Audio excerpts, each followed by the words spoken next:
C'est la 5e réunion du comité de pilotage avec deux phases. La première phase, c'était le bilan, de regarder ce que nous avons fait durant l'année 21.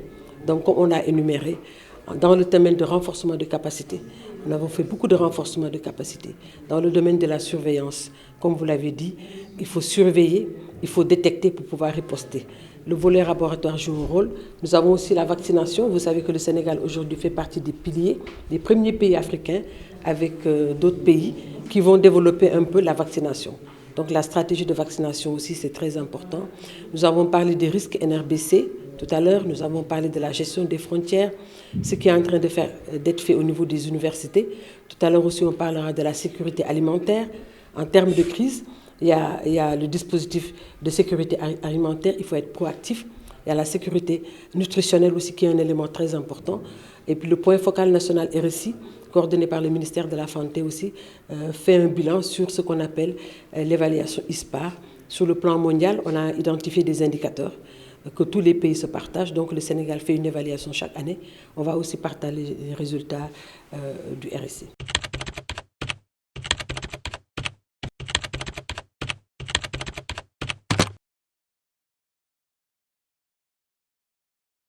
Nous avons une approche One Health dans la mise en œuvre du programme de sécurité sanitaire, comme il l'a très bien défini.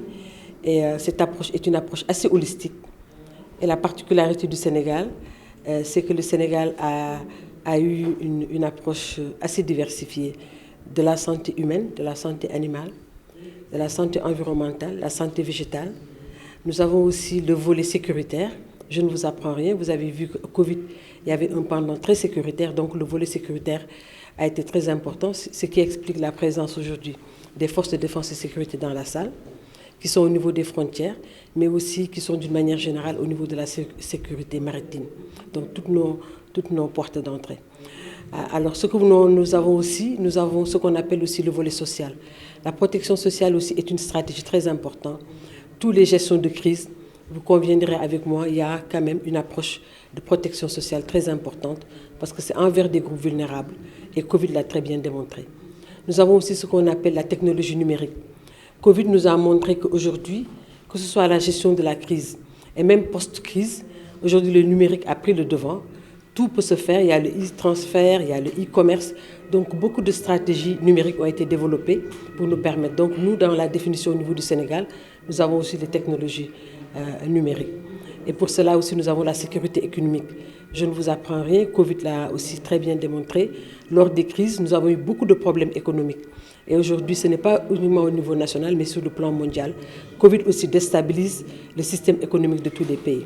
Donc tout ce beau monde-là se retrouve ici. C'est une approche assez holistique avec la communication qui joue un rôle très important.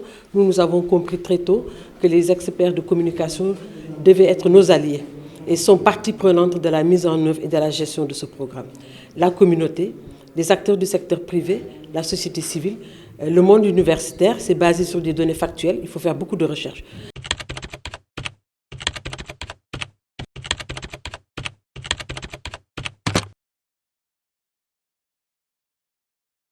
Vous savez qu'on avait prévu effectivement, en termes de stratégie de communication, de parler avec plusieurs institutions, telles que l'Assemblée nationale. C'est des acteurs qui jouent un rôle très important. Donc on avait prévu de faire des activités avec l'Assemblée nationale. On avait aussi prévu de faire des activités avec le secteur privé, mais aussi des activités avec la société civile. Ça, on n'a pas pu le faire en 2021. Comme le calendrier l'oblige, nous avons eu la crise. En termes de crise, il y a des priorités. Et donc, du coup, nous n'avons pas pu faire ces activités-là. Nous n'avons aussi pas pu parler avec les élus locaux. Situation des élections oblige. Il y avait une nouvelle équipe qui se préparait. Donc, il fallait attendre la mise en place des nouvelles équipes au niveau des élus locaux avant de leur parler un peu de cette stratégie qui nous semble importante. Bien que, lors des ateliers au niveau régionaux, les élus locaux ont participé vraiment à côté des gouverneurs lors de la mise en place des comités régionaux One Health. Donc là, c'est des aléas, mais on a préféré être assez exhaustif, dire ce que nous avons fait, ce que nous n'avons pas pu faire et regarder comment le reprendre au courant du plan 2022.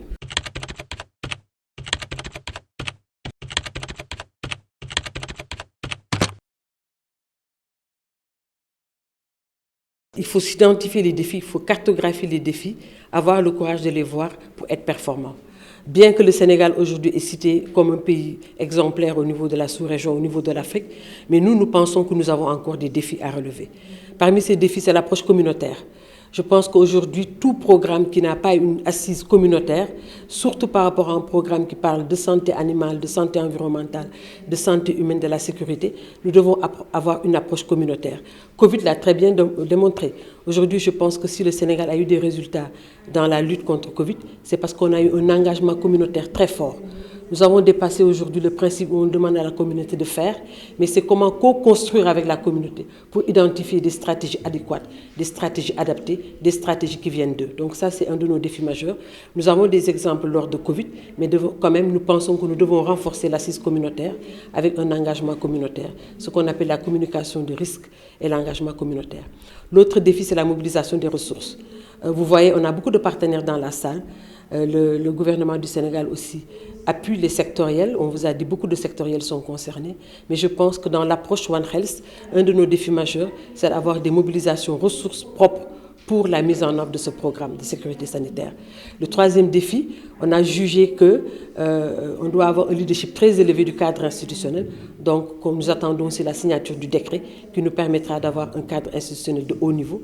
Et évidemment, la signature de ce décret nous permettra aussi de mobiliser des ressources propres.